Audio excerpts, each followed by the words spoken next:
Hi guys, welcome back. So, let's get right into the next chapter. We're about to start a new chapter, are you sure? Yeah. Yellow Sand Desolate Dusk. Seems like there is a color theme here.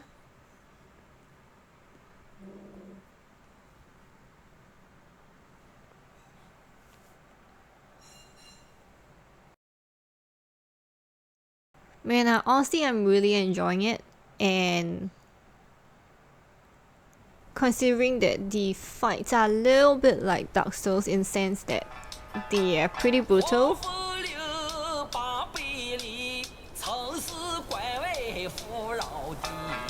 I might try the Dark Souls after this.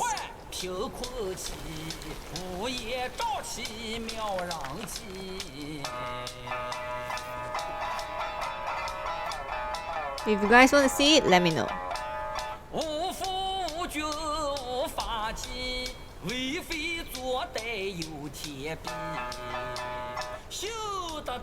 Oh, he's missing a head.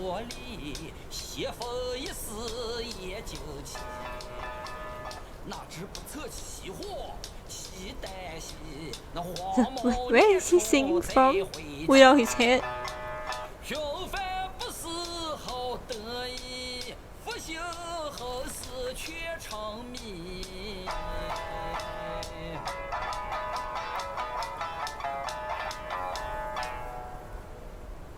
Wait, how did I end up with so many arrows in my body? I reckon I got an idea why you've come here, my friend. Haste makes waste. I'll lend you a hand.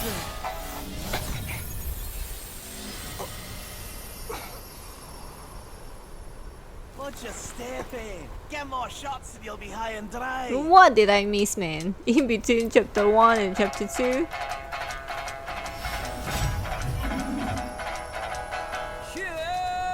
There he goes. He's gone.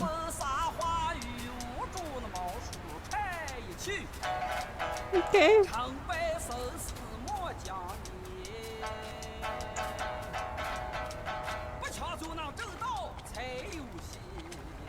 Me change out my gear to the water gear because it seems like it's just water everywhere here. The serpent, and the serpent. We will get to whatever that we need to read later on after this. Oh, actually, let's do that now because I thought there was gonna be more dialogues. But nope. And it seems like we have a new weapon.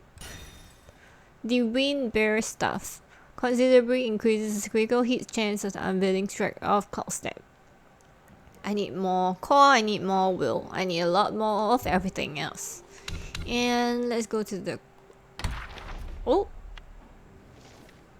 What is this? Have I ever met this guy yet? On the wall? Okay, we've got this. Oh, the little old man that has been talking to me all along on the previous chapter. The keeper of the Black Wind Mountain. The kind face views his virtuous light, the benevolent eyes mask his might. To the one he grants a wondrous spell, for that the story has yet to tell. As stated in the celestial laws, the keeper has the duty to observe the living beings in his domain and nurture the soil and streams. That day, as the keeper of the Black Wind Mountain made his customary rounds on hills, tending to mortal concerns, he saw an aged Taoist drawing near from a distance. A vestment embellished with stars, a herb gathering basket plated from verdant creepers, a fishing drum taped in his hand, and a song about the lofty moon. In just a few steps, he guided his way to the keeper. The keeper looked closely and was sure they had never met, but judging from the Taoist's white hair, vibrating face, and bright eyes full of authority, the keeper knew he was no ordinary mortal. Hastily, he greeted the Taoist. Taoist master, his humble keeper, pays his respects. The old Taoist nodded slightly and passed his basket to the keeper. The keeper took a look and saw that the basket was filled with rare mystical items as well as miraculous herbs. He couldn't help but be startled and asked, how can a humble keeper accept such a generous gift? Dawi smiled and said, I was just passing through this place but I knew that soon there would be a great upheaval in this mountain. I thought the items in this basket would help you weather the storm for a while, so I came to visit. What made you say that, sir? I have an old acquaintance with a bad temper. Although he has amassed a measure of merit, I worry that with his arrogant nature he shall find it impossible to stay out of trouble. I fear he will bring great disaster upon himself again. The keeper thought carefully and said sincerely, what can a humble keeper be of help? Seeing that the keeper was quite astute, the old Taoist gestured for him to draw near. He leaned in and murmured something into the keeper's ears, then instructed, if you chance upon him in the mountain, pass on these 2 spells. I cannot reveal myself, hence I rely on you to teach him, as a means of honouring our bond. The keeper was immensely grateful and bowed deeply in appreciation. The old Taoist returned the bow and was about to leave on a cloud. The keeper hurriedly asked, may I inquire, Taoist master, from whence do you hail?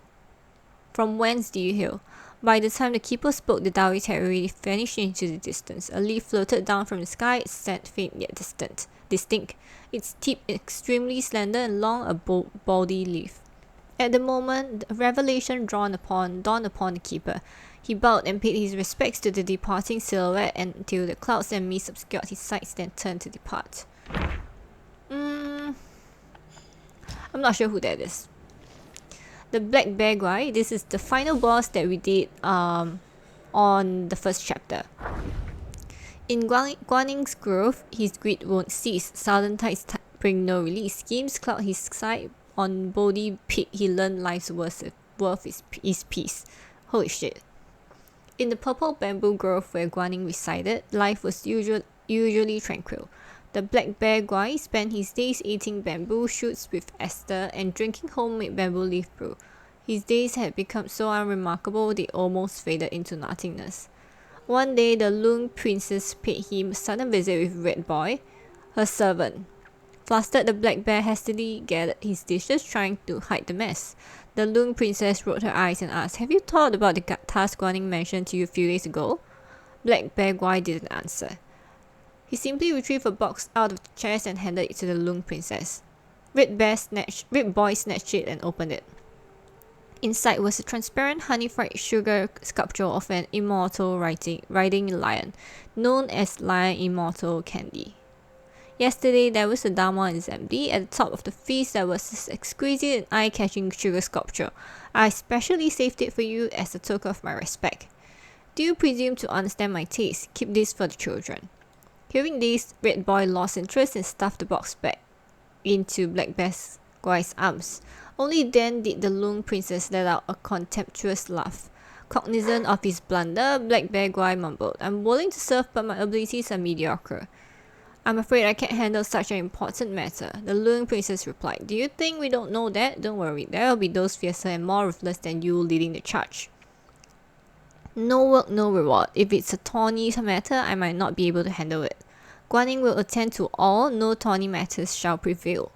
Do not try to fool me. Guaning instructed me to practice quietly here. Why would she intervene?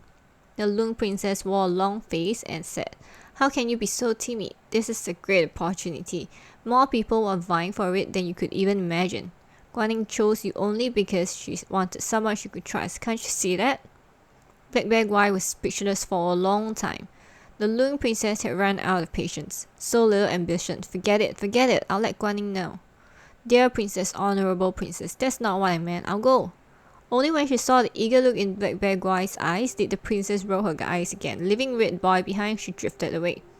Seeing her leave, Red Boy hastily asked Black Bear Guy, what exactly is this task? I want to live. Why don't you tell Guaning and take me with you? It's a matter of great importance, but as you just heard, Guaning didn't want you to go. Don't pester me anymore. I don't want to lose this opportunity for your sake.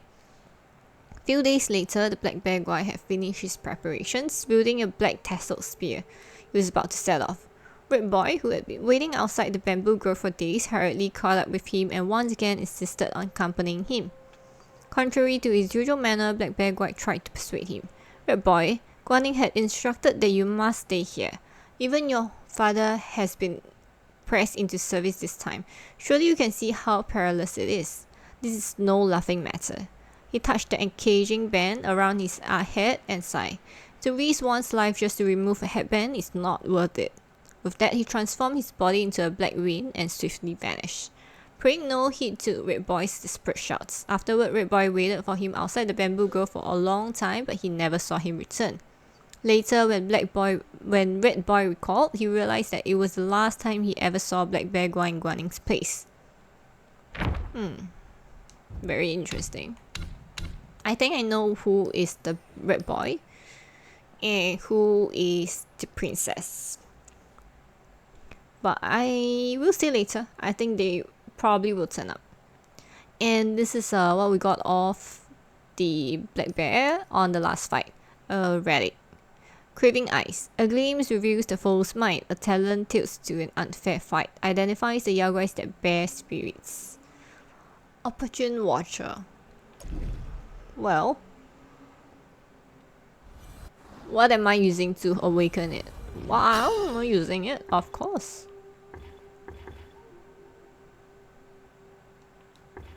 Oh shit.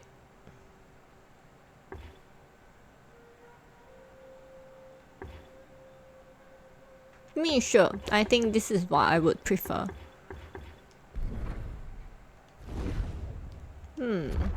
Can I only get one of this? Critical hit damage. Upon a successful hit with Underling strike, cooldown this burst massively. Yeah, I think light attack hits is pretty good. Alright, let's go. Oops.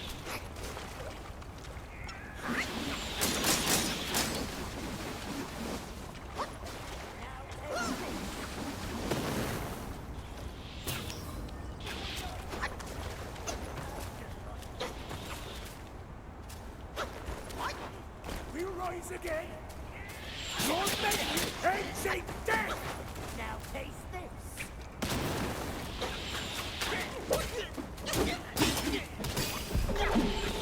Man, why are there like people at, like there? Seriously? How did they get there? Oh my god. And where's the other guy that I just walked past? God, why does he have two bars?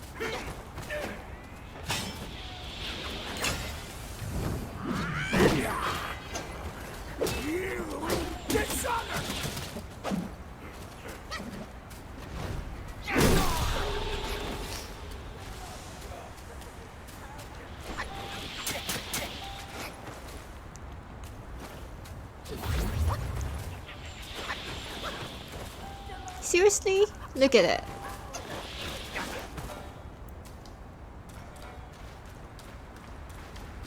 Like you see here?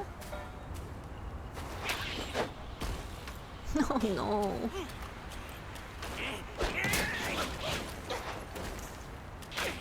God, what is going on here?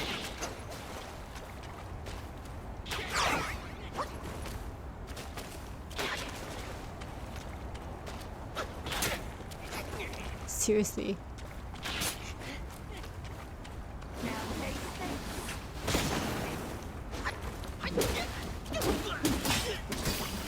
Thanks for coming down, by the way. That's so annoying.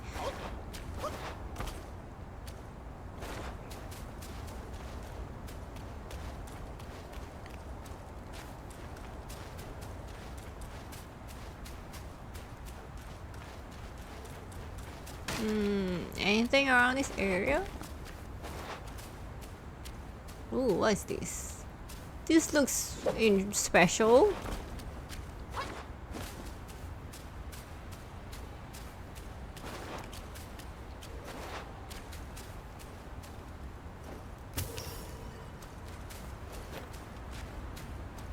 Huh.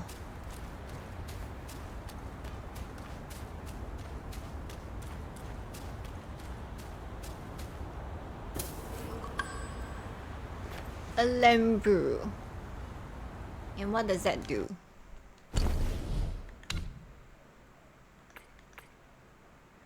Each sip instantly recovers 20% of maximum health for a brief moment after, slowly recovers 25% of maximum health. Ah, okay.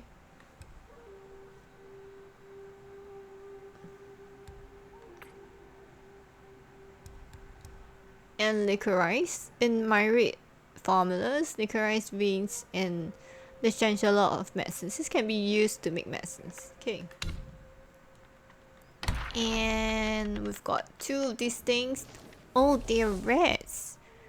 You know what? Let's leave these to the end of the video and I'll read through them. Maybe that would be what I'll do on the rest of the video as well, because I realized that it's a bit disruptive when I stop and read like halfway through the fights. So maybe that will be what we do.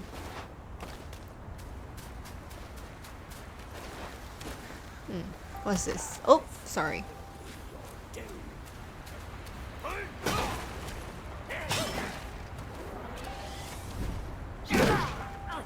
You can never break this gift of honor from my king!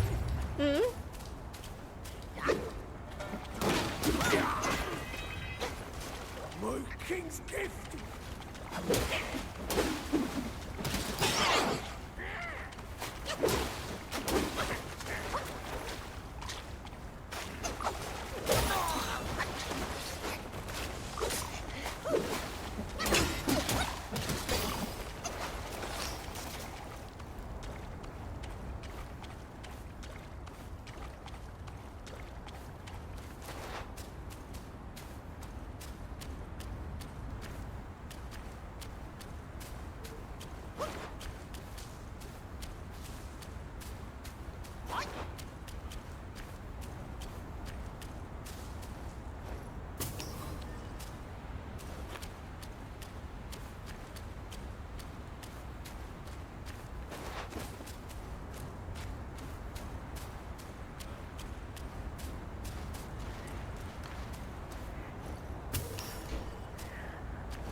I've got more reds coming in. Oh, it's a magic red. Oh wow.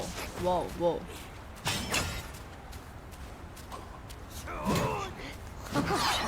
Holy shit. Got a sorcery red.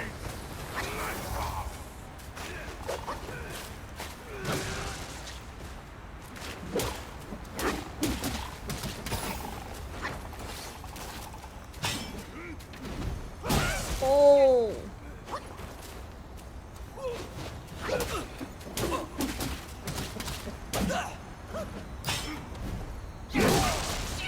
My god. This guy is not kidding me.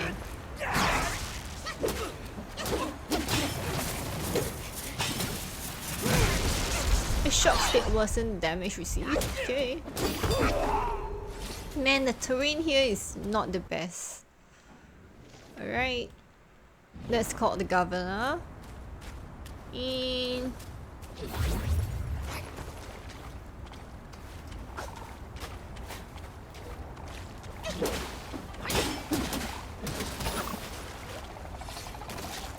Ooh.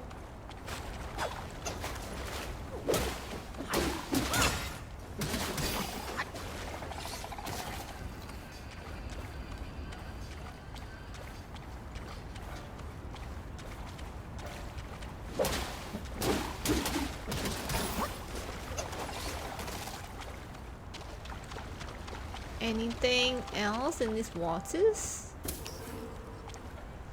Okay, let's go.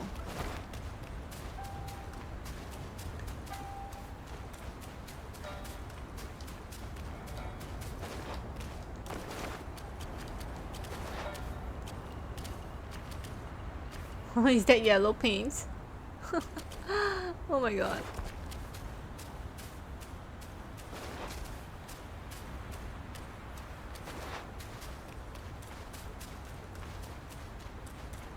This is where I came from? Yep.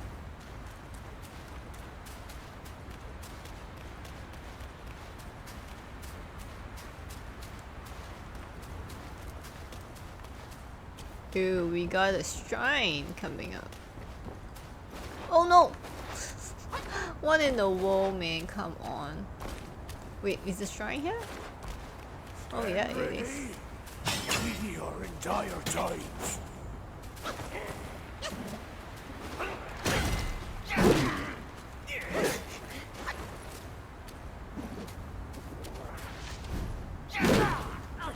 You can never break this gift of honor from my king!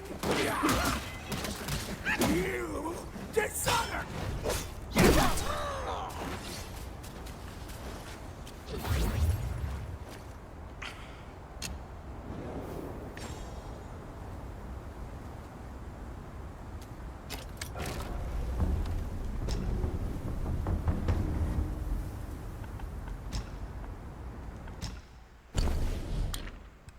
Still can't do this. Okay.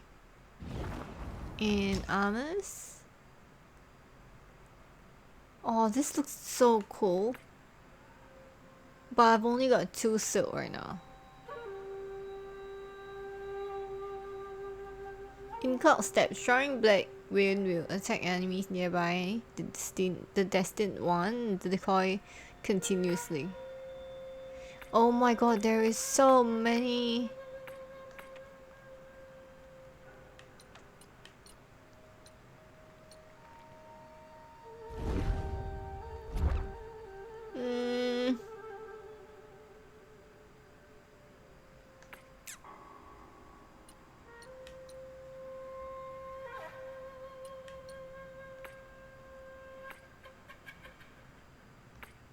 Getting this. Yep. And let's see whether I can change this. I just want to try this out.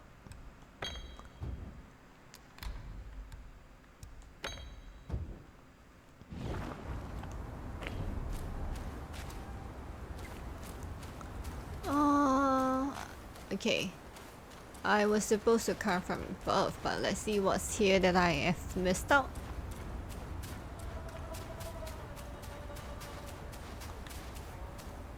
This better not be. Oh, it is. I was just about to say, this better not be Mushroom Man.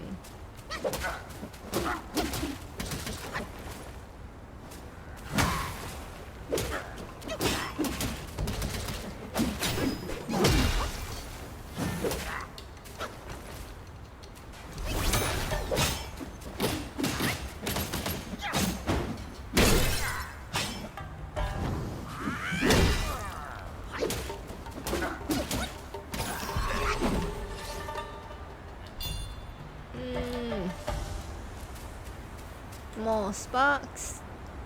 Spend them. Let's spend them. I just realized that I have not even delved into the other stands. Because like I'm just so comfortable with what we currently have that I don't really even go into any of those things.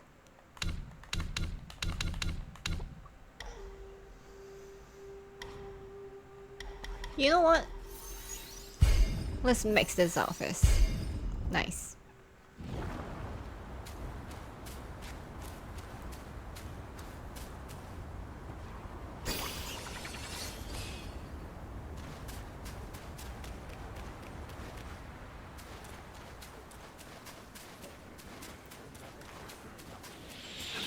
Whoa. What in the world?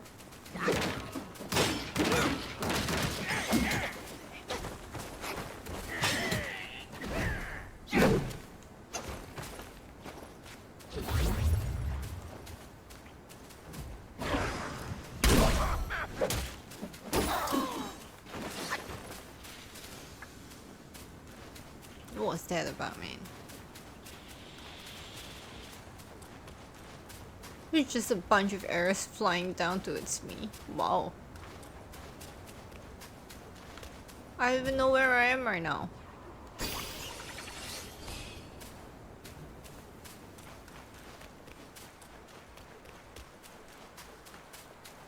Oh. Little red guy? You come at a good moment. No, this looks like a fox. One of my formulas was swallowed by a petty frog. Stay and help. A deity like myself will not short you. Sure thing. Which frog are you talking about? Sandgate is a perilous place. You think you can venture there without healing pills? I'm a deity to my word. Slay that clamorous pest, and you won't be let down. Sandgate is a perilous place. You think you can venture there without... A frog. Oh, this frog? Sure. Sure thing. Oh my god.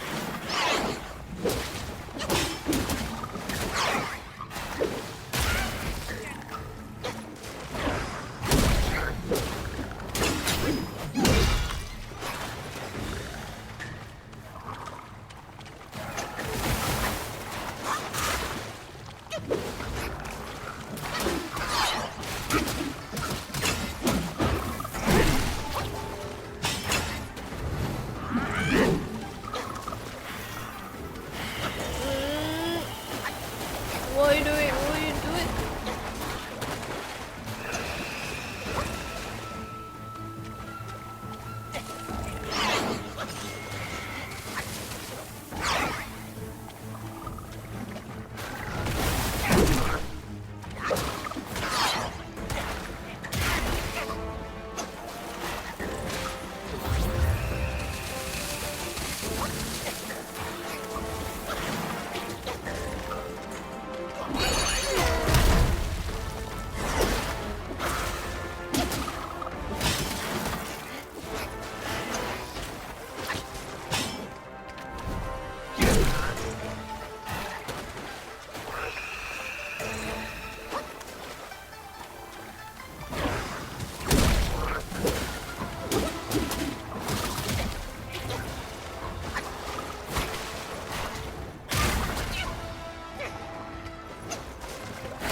Oh god.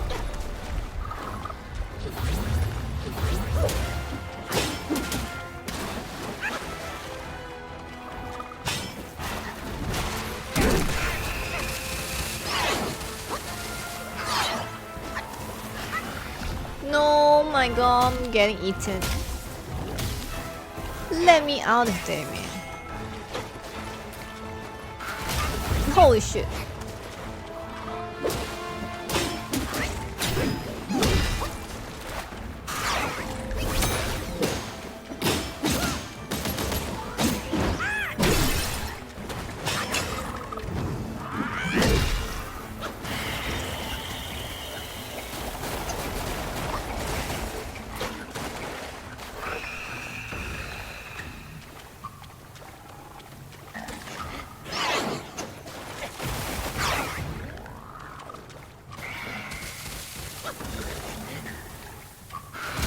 Oh.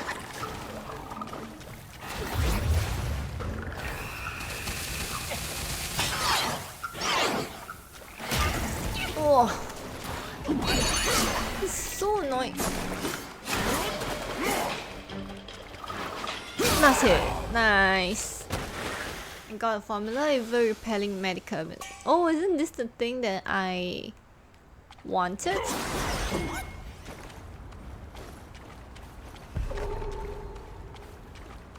Okay, let's get back up to my little fox friend. Is this a place that I can go to? Nope.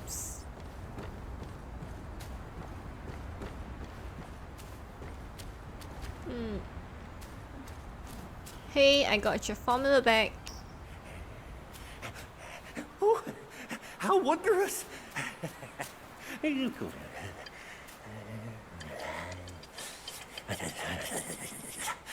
Man follows earth, earth follows sky, sky follows Tao, Tao follows nature. Just spit on it.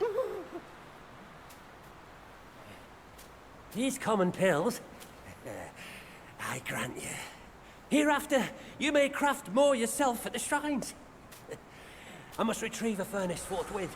Pray forgive my departure. Okay, bye.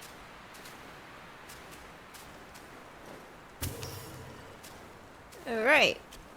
I think that's about it for today. Let's finish reading whatever new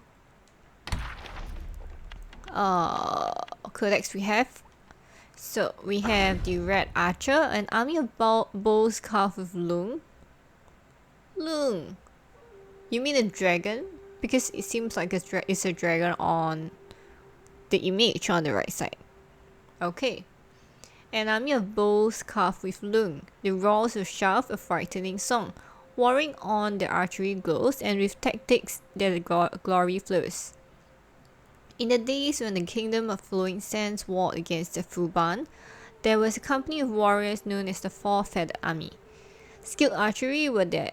They were, one and all, armed with pitting crossbows and great shafts fletched with 4 feathers, capable of piercing even the strongest iron. Great was the joy of these soldiers when the weapon were placed into their hands, for they believed that with their hard-earned skills and such mighty tools of war, victory would be swiftly theirs.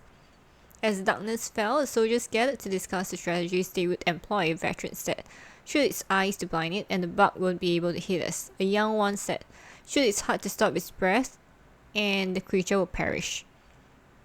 A brave one said, "Shoot its legs to cripple it, and let it wait for death."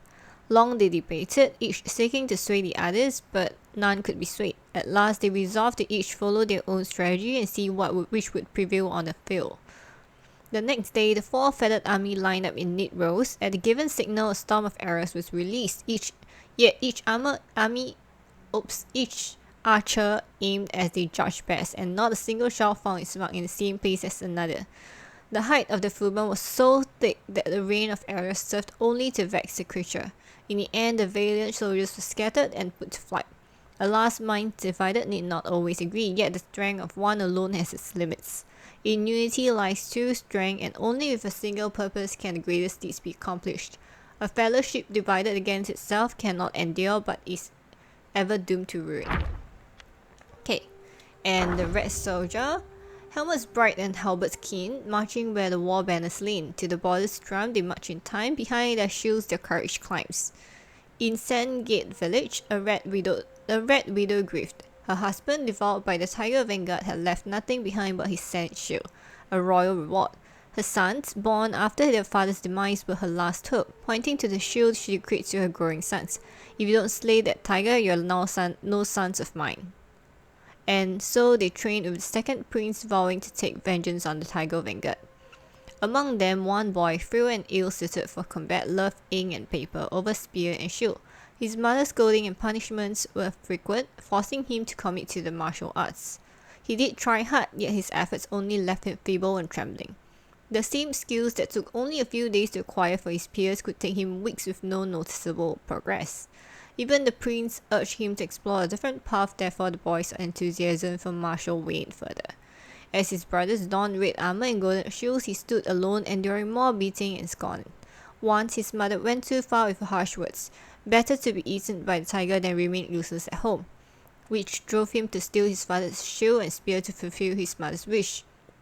The tiger vanguard knocked him down in 2 moves, mouth open for a gulp. But stones were hurled, striking the tiger in his head. Startled, the tiger vanguard gazed around for a culprit. Some of the rats seized the moment, dragging away their kin from the tiger's grip. The vanguard turned to chase, but there stood the red soldiers, those who had never ventured from the dunes. Now spears pointed, shields hoisted, a line of defiant surfers. They dared the tiger to challenge them. The tiger hesitated, and the rats left safely. That boy did later forsake the warrior's way, but he took up his bow alongside the red archers with a sharp mind and truer aim. He even saved his skin in turn. And we have the sorcerer, the red governor. Though through omens he sensed impending blight, yet he turned away veering from the light. Unaware the days of plenty ceased to flow, the nation infested with rodents lost its glow. In the same year, the kingdom of Sahali was renamed the Kingdom of Flowing Sands. The rodent reverence edict was proclaimed throughout the country. This edict declared rats as celestial beings protected by the king's law, making it illegal to harm them. Whosoever breached this commandment would face the king's judgment. Hence, red guys from across the land flocked to the kingdom. Although strife ensued between commoners and guys, none dared defy the king's decree. For the well-being of people, the scholars of the Royal Academy planned a petition to implore segregation of red guys to the southwest corner of the capital. Among these scholars, there was an elder who was deeply skilled in divination. On the day of the petition, right before the scholars were to meet the king, the elder divined for his career, which came out as a grave omen, not an auspicious time for it. He told his students the omen in secret. I advise you to take sick leave with me today. However, his students, faithful and young, heeded him not and went forth gallantly. As the elder stepped outside the palace, the royal guards encircled the hall. Shouts of agony then filled the air, unfolding the bloodshed within. Hands covering his trembling ears, the elder slowly made his way home.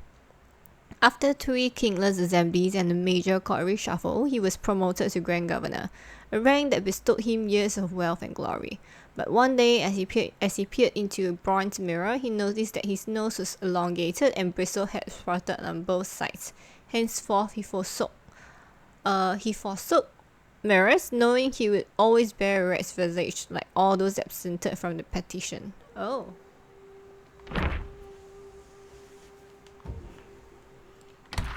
Oh, I've got more? Wait. Oh, the mushroom people. Ling. Alright.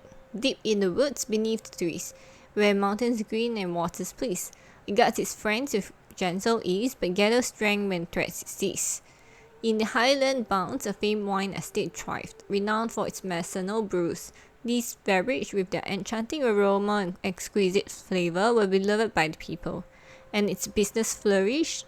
The master of the estate had 2 sons, coming of age, noble in their aspirations yet prideful in their hearts. Cared not for the art of brewing, they spent their time seeking the company of heroes heedless of their father's admonishments. It was at this time that the brewery family in the village uncovered a disturbing incident, the desecration of their loved one's grave. The villagers gathered there only to discover the shattered coffin lid and clusters of fungi where the corpse should have lain. Such sporadic incidents had occurred before, yet remained unresolved, prompting the brothers to uncover the truth. Day after day, they scoured the mountains until one fateful night, as the 2 stealthily returned home in the darkest hour, they caught a glimpse of a figure disappearing into their brewery cellar. They pursued the presumed thief only to discover a monstrous creature kept with a blood-red Lang-Li-Guhh-Baw mushroom. Without hesitation, the brothers lunged forward, slaying the creature on the spot. The sound startled the master, who arrived only to find the Lang-Li-Guhh creature lying dead. Filled with a mix of anger and frustration, he revealed that the creature was in fact the brewer of the finest beverage of the estate. His sons, who had been intent on showcasing their conquest, were filled with shame and regret and dare not utter another word. The business dwindled in the years that followed, a once grand manor in disarray. Unable to endure the situation any longer, the brothers resolved to leave home in search of a new life. Prior to their departure, the aged master hosted a grand feast bidding farewell to them alongside relatives and friends. Curiously, after their departures, the business suddenly flourished once more. Only the master knew the reason behind it. Every midnight, 2 monstrous beings, bearing an uncanny resemblance to his sons with Lang-Li-Guhh mushroom caps atop their heads, would toy to craft the finest brew for the brewery. I'm not sure what to make of that. And then we have the frog, the Lang-Li-Guhh-Baw, whatever it's called. With swollen belly, strange skills arise. A frog's crooks can summon thunder's cries. No loom needed to call the breeze. In shallow waters, frogs songs please. Here we must speak once more of that wandering Taoist. He passed through the kingdom of Hami, and ever since his encounter with the frog guy, he had made it his mission to hunt such guys. Far and wide he sought their traces. On a day he came into a valley where crooks echoed, crackling with eerie flashes. Joy rose in his heart, and he hastened to the riverbank. There he set up a makeshift altar to subdue the Yao Guai in the river. Incense and candles were lit for the offerings. Then, with his cap removed and hair unloosed, Taoist traced his 3 seals of power with vermeil, cinnabar, and drew the vanishing sword. He mumbled and muttered the spells he knew. Then his roar shook the air. Thus be Lord Lao's decree. With a flash of his sword, he snatched up a seal and flung it skyward. A plume of flame fled and vanished. The frog Guai in the valley, startled by this commotion, sprang from the water, a great yellow frog clad in hues between green and blue different from the last. The Taoist seeing the Yao Guai spring forth, swiftly lifted a second sail. It fled up in the tries, and a raging wind followed. As the third sail caught light, pealing thunder cracked from the lowering clouds. Both the Taoists and the Yao Guai were startled, hands flying to their heads. As silence fell, they looked up to see trees blasted and split, while the storm above broke and scattered. The Taoist froze, then scrambled to ready his barge for 3 more sails. The frog Guai unhurried drummed its belly. The sky stood unchanged, but with each stroke a dozen shafts of golden light lanced down, each striking close around the Taoist. Tumbling and rolling, Taoist could scarcely evade the beams of light. Then the frog Guai gave its maw and spat out a swarm of electrifying tadpoles. Whoa. What? No matter all those little things that was chasing me were electrified tadpoles? What? No matter how the Taoists dodged, they pursued him relentlessly until he fled in utter rout. Alas, in matters of renown, it is common to judge power by the intricacy and grandeur of one's method. There might be some wisdom in that. Okay, so that's everything we have, and then a gardening enthusiast. We have not met anybody that fits that description yet, so we'll keep it. And that's it for this episode. Thanks for watching, and I'll see you on the next one. Bye bye.